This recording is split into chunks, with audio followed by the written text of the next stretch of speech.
Hey everyone, welcome to a special episode of the ForceCom Frontline. I'm Ashley and I'm usually your host, but today, General Garrett, our ForceCom Commanding General, is taking over for a special conversation about suicide within our Army. He is joined by retired Command Sergeant Major Dana Johnson, a current ForceCom employee who lost his son to suicide in 2017. Mr. Johnson shares Daniel's story today in hopes of helping other soldiers and families. So I'm not going to waste any more time. I'm going to go ahead and hand it over to General Garrett. So thank you, sir, for being here and doing this. Thanks, Ashley. I'm not sure what I'm going to do when I retire. I might do a few more of these, and so I may be asking for some help. You are always welcome, sir. Thanks, Ashley. And as Ashley said, today I do want to talk about something that is very, very important to me, important to our Army senior leaders, and really important to everyone, and that is suicide in the force. Today we are blessed to have Sergeant Major retired Dana Johnson with us. Dana's a soldier for life, and Dana's going to share with us, his personal story. And my hope is that, and Dana and I've talked about this in my office. My hope is that there's somebody out there that this resonates with. If we reach one person, or if we encourage, one member of a chain of command to be more proactive, then this will have been worth, the time that we're going to spend. The Army is making a lot of progress in a number of different areas. And the one that, we here at Forces Command are responsible for is the readiness of our Army to fight and to win our nation's wars. And we have made, I think, a lot of progress here over the last several years. But the one area where we've not made any progress and we're actually regressing, in my view, is suicide. I mean, think about this. Last year in Forces Command, just in Forces Command, we lost 107 soldiers to suicide. We lost 320 soldiers across the Army, 101 in the National Guard, 44 in the Army Reserves. We have to do better. There are several things that we know. And one of them is that there is a strong connection between being a member of a cohesive team and suicide prevention. There's a book out there that was recommended to me and a number of other Army senior leaders. It's called Rethinking Suicide by Craig Bryan, and it's basically states why prevention fails and some ways that we can do better. Here in Forces Command, I've taken, the approach that if we know our soldiers better, we are in a better position to prevent suicides, which is why we talk about the importance of small unit cohesion. We talk about the importance of training and spending time with one another and building trust amongst each other. We rely on peers and leaders really at the lowest level. And the reason we rely on them is because those are the people that have the most access to our soldiers. Those are the people that are going to be the first to notice when something is not right or when something is different. Our Army is implementing a public health approach to suicide. And this is based on the White House strategy to reduce not only active duty military suicide, but veteran suicide as well. The focus of this program is on prevention rather than intervention. General Joseph Martin, the Army Vice Chief of Staff, has taken this on personally, and he and I talk about this often. And he is working harder than any other person, I think, in the Army to help us get after this. One of the things that he started this year is, and we've already completed the first, is a chain teach initiative, for leaders in November. So General Martin, our Army Vice Chief of Staff, brought all of the 4- and 3-star and 2-star commanders and leaders across the Army together and walked us through this new program focused on prevention. I followed that session with another briefing with all of our Corps, Division, and MSC commanders in December. And these lessons are being formally shared down through the chain of command. We'll start with divisions to brigades here in the coming weeks and work our way down to our platoons. What we're emphasizing are leader roles at all echelons. And we're not just talking about oversight, but we're also talking about modeling behavior and ensuring that our chains of command at every echelon are aware of the resources that are available to them. This is ultimately about giving first-line leaders the tools that they need to build trust in the relationships with their soldiers and to connect them to the many resources that can help them in their time of need.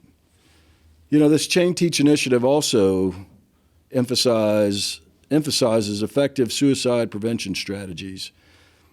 You know, it helps us identify people who may be at risk. It helps us teach safe practices, problem solving, and coping techniques, promotes connectedness and peer support, and again, it reminds all of us of the importance of cohesive teams. It creates time and space between a person in crisis and access to lethal means like firearms or medication. And it also strengthens access to suicide care. And we continue to work to reduce the stigma associated with seeking that kind of care. You know, there are a couple of things that we've directed here at Forces Command, and I think they have also made a difference. And, you know, one of the things that we have continued, and I think we are a little over a year now, and that is with our foundational training days. You know, when we developed foundational training days, it was time given to leaders at echelon for the sole purpose of getting to know their soldiers better and forcing ourselves to have hard conversations that we would otherwise avoid. There are a lot of other actually initiatives out there in Forces Command. 3 Corps leading the way in many of our efforts. At Fort Hood, they're using a vignette-based training model. The 82nd Airborne Division is using technology.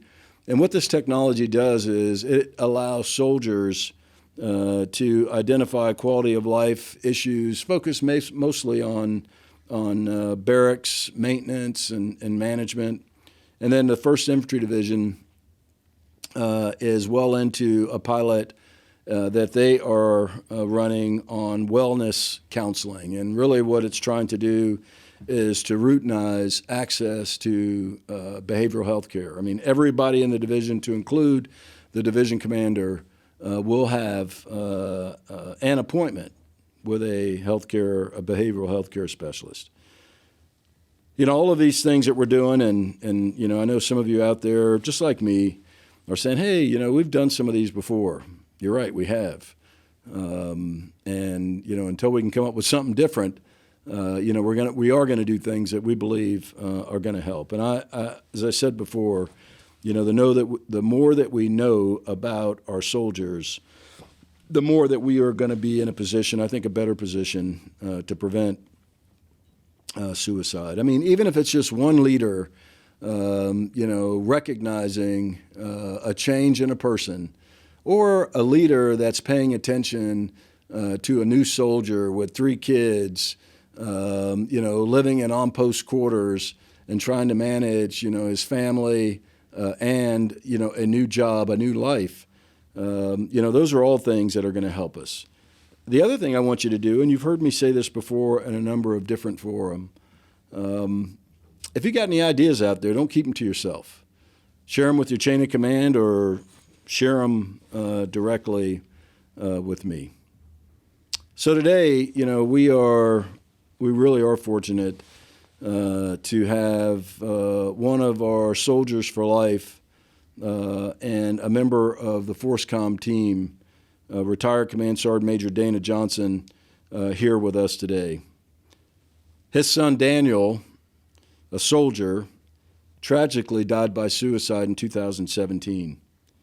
Daniel enlisted in the Army in 2007 and served initially as a photojournalist.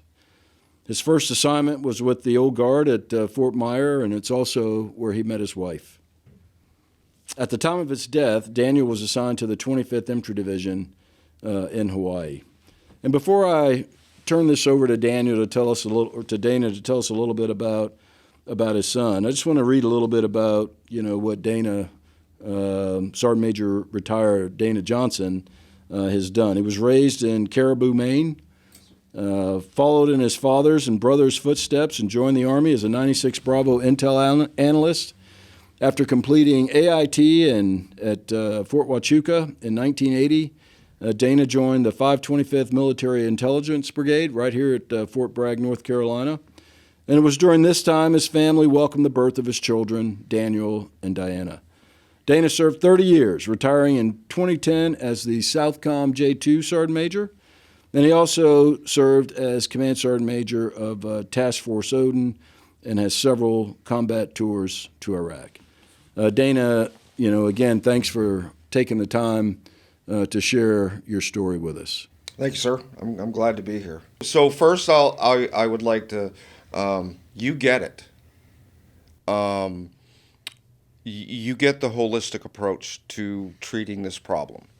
I am surprised. Well, I'm not really surprised, but it amazes me that when you talk about death by suicide or you talk about suicide as soldiers, everybody wants to go down the same drawn out road of it's a mental health issue. It's we need to open up behavioral health, and yes, we do, but you've got to make that soldier feel comfortable to seek that help.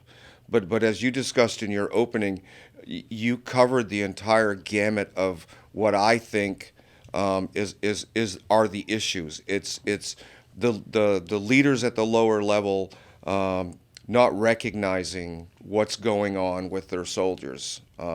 There's those leaders that they're a leader half the day and they go home and spend time with their families the rest of the day, which I don't blame them for that, but it's knowing your soldiers. As you and I discussed in your office, I think the only thing that's lacking now, because I like the holistic approach that ForceCom is taking. I like the foundational days.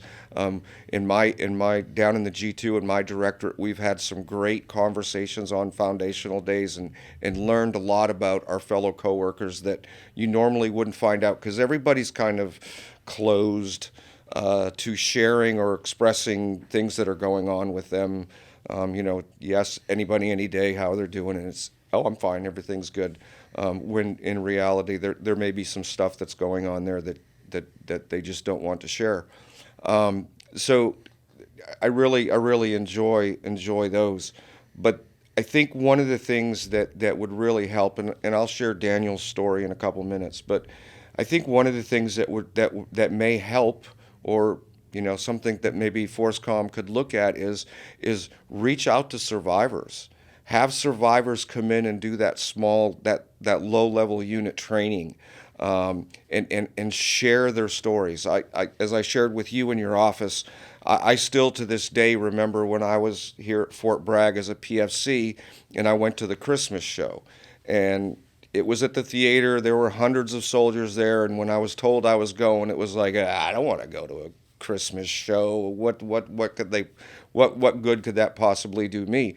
But that Christmas show, they brought in survivors of different things, and the one that stood out to me was the E7 who had managed to put his career back together after a tragic DUI, and he shared his story of getting drunk and driving and having an accident and actually being charged with manslaughter because he had killed somebody. And that resonated with me because as a PFC back then in the early 80s, what did we do? We got off work, went to the barracks, changed clothes, got in our car, and went downtown Fayetteville and drank till we either didn't have any more money or the place closed, and then we would drive back to Fort Bragg. And I never drove drunk again after that show. It was just that's how impactful it was to me. And I think as you and I shared in your office, I've given Daniel's story as a PowerPoint presentation to different units across Bragg. I've done it here at ForceCom. And I've always had somebody come back after when I finish talking and either say something to the effect of "Thank you so much for sharing your story." Leaders have said, thanks for giving me some ideas of what to look for. And I had one person come up, and she was working here in ForceCom, and she was going through a med board process like Daniel was, and she was just like, thank you. She was crying, she was upset, and I'm like, are you okay? And she says, yeah. She said, I thought I was the only one that goes through all of this stuff. And I in my 30 years, I remember how when we used to train, you would, as an instructor, you would have to actually sit and write out all these teaching points that you wanted to teach. And then with the advent of technology, everything switched to PowerPoint presentations. Okay, so here's my class. That's what I'm going to do today, and I'm going to read the slides off to everybody. And we've relied on that for so many years that I don't think it resonates with soldiers anymore. We've got to try new initiatives and new things to look out for.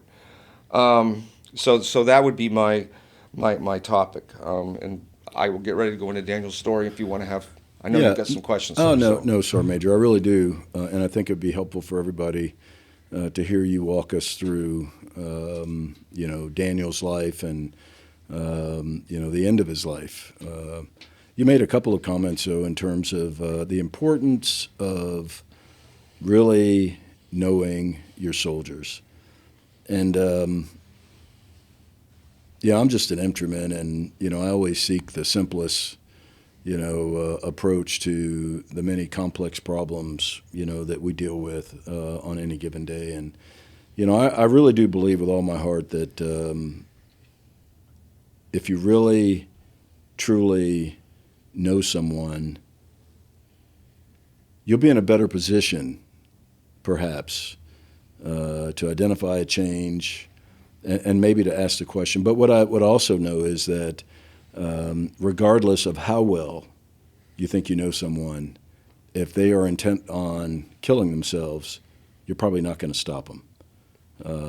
I know that as well. And I think that's one of the things that I personally struggle with. And I think it's something that our leaders out there struggle with, because, you certainly can't argue the fact that the more we know someone, the better, position that we're in. But then it's hard because there are a number of soldiers out there that will tell us, I knew Mike Garrett really well, and we talked all the time, and I have no idea, where this came from. We continue, to hear that, and that's a challenge for us. So tell us about your son. So Daniel was born in '85 here at Fort Bragg in the old Womack.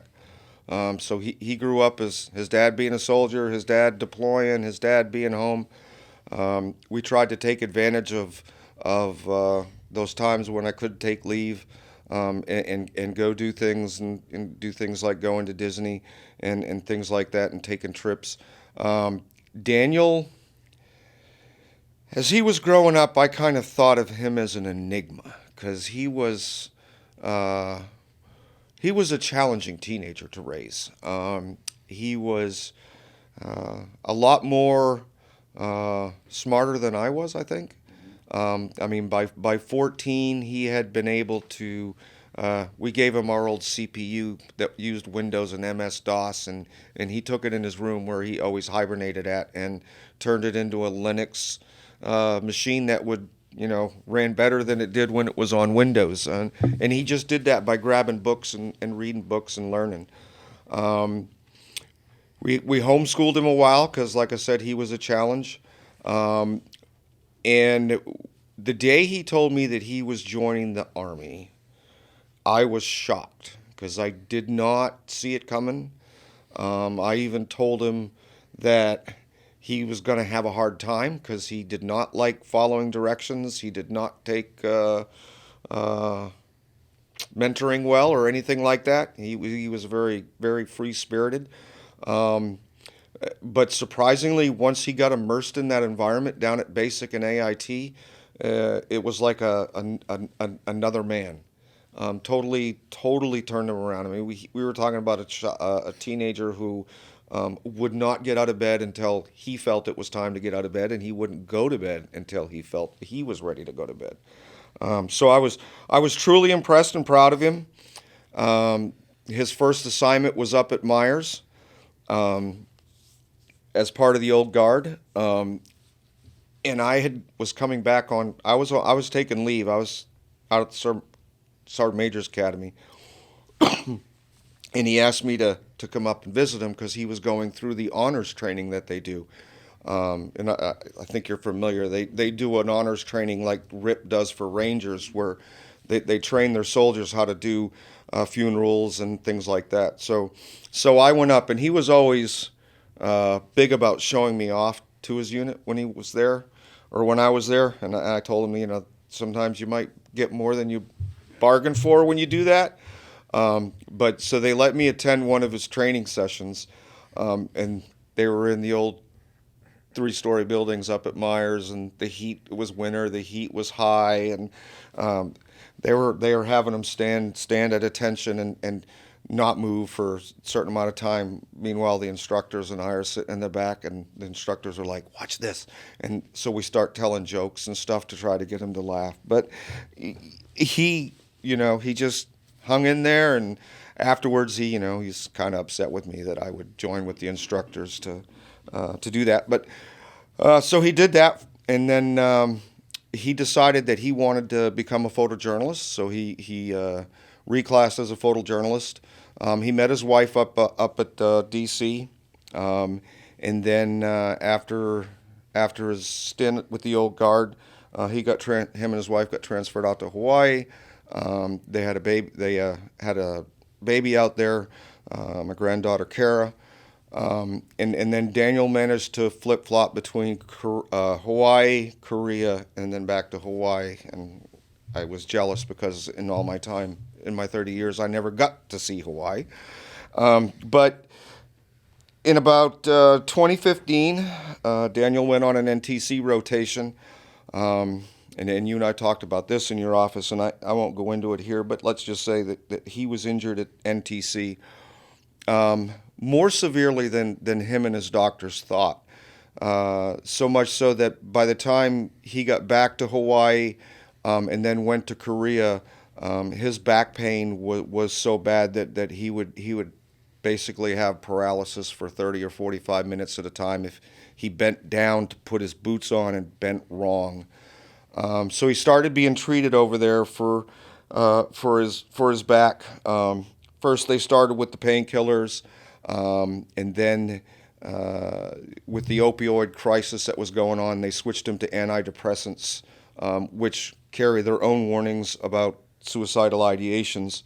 And then he came back to Hawaii, and at the beginning of 2017, as I've looked at the death investigation, because one of the things that challenged me as a parent was, what did I do wrong? How could I raise a child into an adult that was so callous that they would take their own life? And I was mad. I was mad at him. I was mad at the Army. I was mad at his leadership. Sergeant Major, can I ask you a quick question, though? So you talked about Daniel, you talked about his back, and you talked about, the drugs that they put him on. We started this conversation, or I did, talking about even the people that we are the closest to, sometimes we don't see things. As you look back on that time, did you have any concerns? I mean, were there things that I'm just, again, we always miss things. What do you think? As I look back at it, because as I said, I blame myself sometimes, and I did, especially early on after Daniel died. But the thing that I didn't catch was that Daniel started to become distant from our side of the family. And I was and as many other members of the family were, we were chalking that up to his relationship with his wife, and that it's very easy to blame somebody. She's the reason why he's not reaching out or talking and things like that. So that's kind of where that. So yeah, looking back on it in hindsight, knowing what I know now, I would have acted differently when he started with the less communication. But we've all seen the flags and the stressors from suicide awareness training. So at the beginning of 2017, one of the big things that started happening was that he stopped interacting with his daughter in video games. Daniel was a big video gamer. He had taught his daughter how to, and she was very good at it. But then out of the blue, they just stopped playing. Then with his profile that he was having with his back, he was kind of put against, you got to make that decision. Do I med board, or do I continue to try to do my job? So he had established a small business running out of his quarters on Schofield, which was one of the stressors, because even though his chain of command knew that he was doing this, he didn't have permission from the installation to run a dog training and boarding business out of his quarters. So once he saw how successful he was doing that, he made the decision to go ahead and accept the med board and not fight it. So he entered the med board process around the May time frame. His unit, trying to look out for him, tried to get him into the wounded warrior unit that was at Hawaii, but because he wasn't a combat wounded veteran, they wouldn't accept him. So he had to stay in his unit, try to work, plus go through the med board, plus see all of his doctors, which he was seeing a primary care manager, he was seeing a pain management doctor, he was seeing the VA doctor for his med board for his disability process, and he was seeing another physician. So he was seeing four different physicians to treat him for his chronic back pain, and the only thing they could do with him was basically keep increasing his dosages of his antidepressant meds, even to the point where one of his doctors would ask him the typical questions that a doctor asks when you're being treated for chronic pain is, are you a threat to yourself? Have you ever thought about committing suicide? If you have, do you have a plan? Or did you have a plan? And if you did have a plan, did you have a safety valve? The problem with the doctors in Hawaii and the system out there is they were not talking to each other. So towards the middle of summer, the beginning of fall, by this point, Daniel was dose loading all of his medications, and he would take them at night when he got off work so he could function at work during the day, because they were basically turning him into a zombie. But then when he got ready to go to bed, he'd still be in pain and couldn't sleep. So he entered this vicious cycle of load dosing his medicines, mixing it with alcohol at night so he could sleep, just so he could get up in the morning and go to work and function, and he'd come back home and start that same cycle all over again. So that was a big red flag that his company commander recognized, and queried his physician as to if it was okay for him to low dose his meds and combine with alcohol. And because of the way the system works, it's okay. He's not abusing the alcohol. So in either case, neither the doctors nor his commander, who I've spoken to since, and she has taken this as a lesson learned.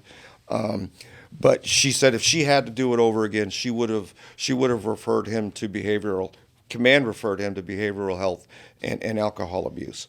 But Daniel was a good soldier. It didn't affect his job performance. So it was kind of like, I guess it would be, I'm sure you can remember those days, sir, when if you had a soldier that was really stellar, you kind of overlook things. So I think that's kind of what happened here. But as he started getting closer to his med board, he had his med board and he was waiting for the results. I think that's where all of these stressors that were going on in his life kind of piled up. So I mean, he had the med board going on, and one of the things I can always remember being drilled into me as a soldier and a leader is think of the secondary and third order effects. I've seen a lot of NCO leaders and company commanders when they're dealing with soldiers that don't think of the second and third order effects. So I mean, a med board. Okay, it's easy because I remember I did it as a first sergeant, recommend a med board for somebody. It's easy to do that, but it's behooves of us of leaders that when we do that, we need to calculate the soldier, what's going on with the soldier, because that's a big life change. It's the same thing as UCMJ action. It's real easy to slam a soldier for being late for formation, but if you don't take that holistic approach and go, okay, so what happens if I take 3 months' pay from this kid, or what happens if I bust him from E4 to E3? What impact is that going to have? I mean, I can look at it and say, well, he's going to be an E3 now, but you got to look at that individual, and I'm not saying that you got to be lenient, but you got to be cognizant of what can happen down the road. So he had his med board process, and the night before or the day before he died by suicide, he had been called by his Pueblo and told that he had the results, or they had the results. He had expressed to me what he thought the results were going to be, which would be beneficial to him, that him and his wife could move to Texas and he could set up his dog business, and he wouldn't have an impact to his finances. Everything would be fine. In reality, he was getting a lot less than what he planned on. So he had that. He was taking the antidepressants. He was on Cymbalta and all those other meds that all say could increase the risk of suicide. He was running his home business. As a soldier in Hawaii, he was getting paid pretty good. And when he came home that afternoon before he died, they had started looking for a house in Texas. And I think that's it dawned on him then that, hey, this is going to be a lot more expensive than I thought. We have nothing in savings. So he had a financial issue. There were relationship issues that him and his wife were having. And an overall life change that him and his family were going to have to go through.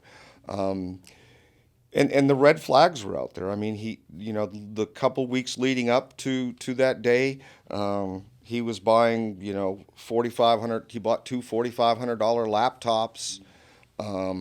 One of the German Shepherds that he had got for his training and boarding and breeding business was a true German Shepherd from Germany that he paid like $9,000 for. She had a litter of puppies. He sold all the puppies, and then that week before, he just gave the dog away to somebody. He bought a couple of UAV drones, one that he was going to use for the unit's public affair detachment, and the other one that he bought that he was going to use for his own use. He just gave that away to one of his soldiers in his section. And then, once he got home that day, and then they looked for a house, and it just seemed like everything escalated at that point. He was texting and sending worrisome texts out to people, and so on and so forth. And then the next day, he took his life. And as I talked, because sir, as I talked to you about in the office, when he died, that old soldier for life thing kicked in. I packed my bag and jumped on a plane and flew out to Hawaii to help his wife go through the casualty assistance process, because I knew she was going to be a wreck, and she wasn't going to understand some of the stuff that her casualty assistance officer was talking about. So, and the unit opened me with welcome arms. They picked me up at the airport, took me to her house or their house, and then made arrangements. So I got to meet his commander. I got to meet his detachment first sergeant. Met his NCOIC. Talked with all his soldiers. The battalion command team saw me, and in talking with them, even before I read the report, I could tell that there was a disconnect. You know something or saw something. You saw something. He saw something. She saw something, but when you looked at it as a picture, that was a soldier that was in trouble and needed help.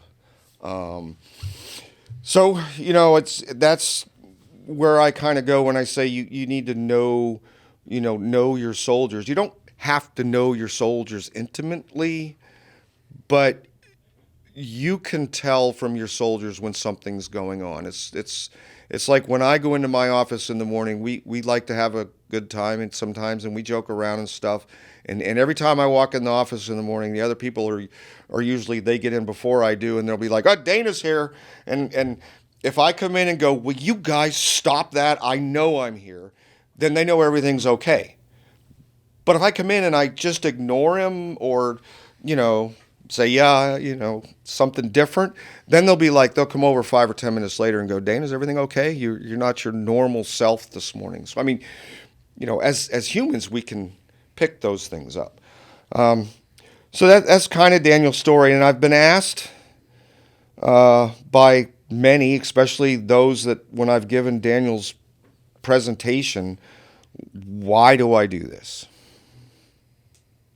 There's a couple of reasons. One is when you serve as long as I have, or as long as you have, sir, you might take that suit off when you retire, but it's always a part of you, and so it's about taking care of my fellow soldiers and veterans. The other is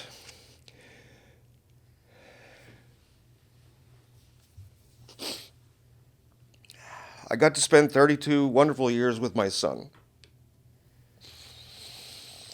And I know he wasn't thinking this when he died. And as you talked about earlier, when somebody's made that decision that they're going to do that, it's pretty hard to stop that.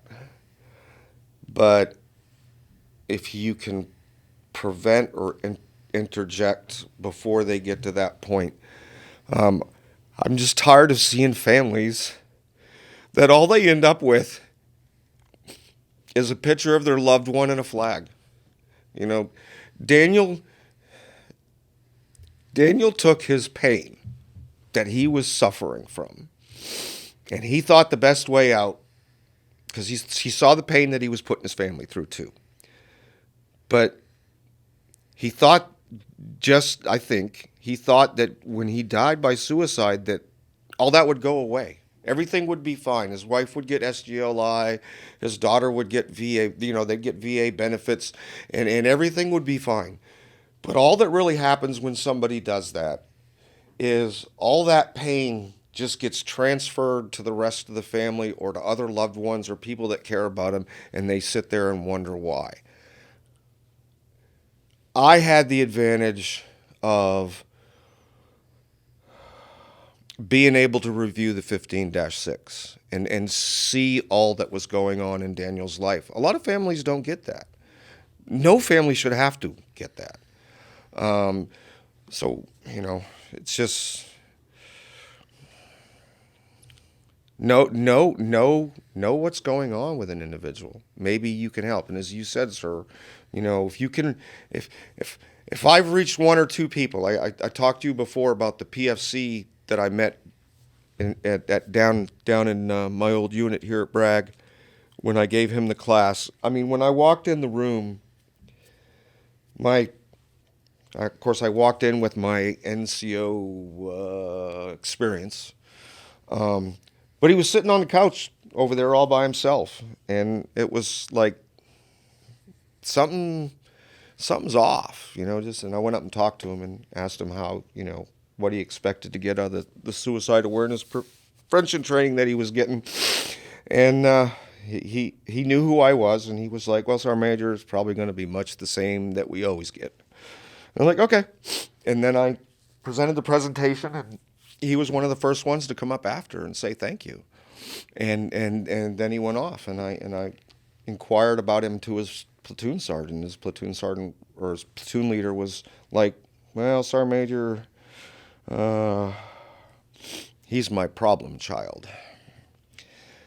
He doesn't want to. He's having a hard time being a team member. He's got, UCMJ issues and accountability issues and stuff. But we're working on him. And I'm like, okay. And then his company commander come up, and I kind of asked him. I'm like, so what about PFC so and so? And he's like, Sergeant Major, that's my dirtbag. The unit would be better off without him. And, he went on to some things about him.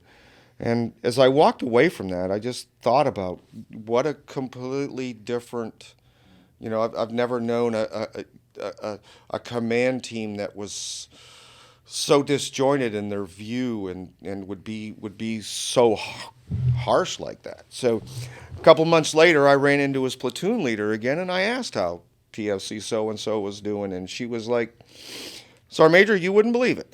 After you came in and talked, he turned around. He's a team player. We got him through his UCMJ, and he's a contribution to the unit now. And I'm like, well, I didn't think that you could put that all on what I talked about, but if you can, it's reaching out to people. Don't be afraid to reach out. Don't be afraid to step in, and when you see some of this that's going on. I mean, as I told you in your office, sir, I get the CCIRs every day, and my wife tells me to quit reading them, but I mean, it just tears my heart apart when I see it still happening over and over again. So that's kind of Daniel's story. He's buried up at Arlington, and I go up on his birthday. Me and my daughter, my oldest daughter, will go up, and then sometimes my other family will go up. My wife and two younger daughters, and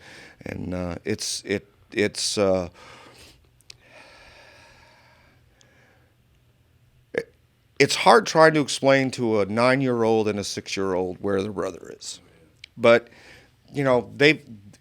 one of the things that Daniel kind of taught me now is cherish those moments. So that's what we try to do.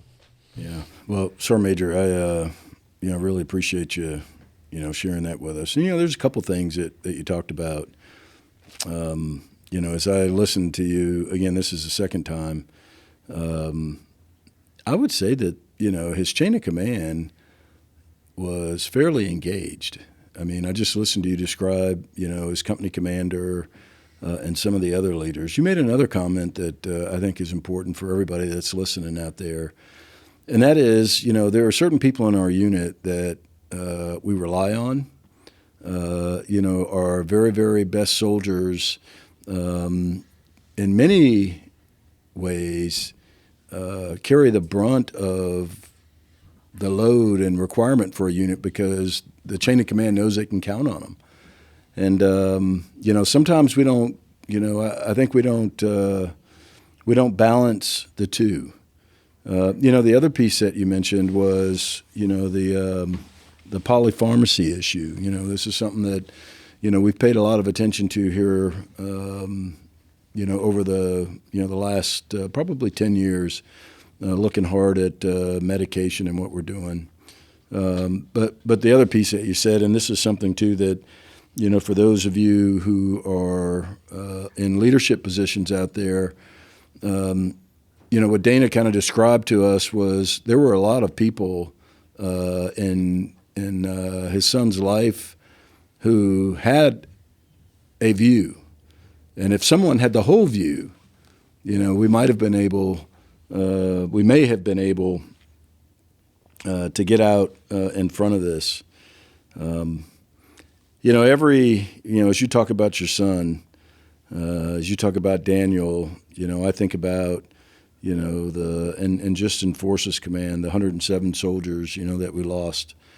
And you started this, by saying that, all you have left is a picture, and a flag. And, what I have shared with my commanders, when they send me notes about the young men and women who die by suicide, is that, and I don't know how long it was into this job, but I said, I'm growing tired of just being able to say sorry for your loss. I don't know. I don't know the answer. I mean, if I did, there'd be 107 people in Forces Command alive today that obviously aren't. What I would do, though, as we close this out, I would like to remind all of us, about a couple of salient points and then some of the resources. First of all, leaders at all levels out there, foundational training days and all of the other initiatives out there in your units, they really are designed for you to get to know your soldiers better. And I ask that you take that seriously, that responsibility seriously, and that you do it.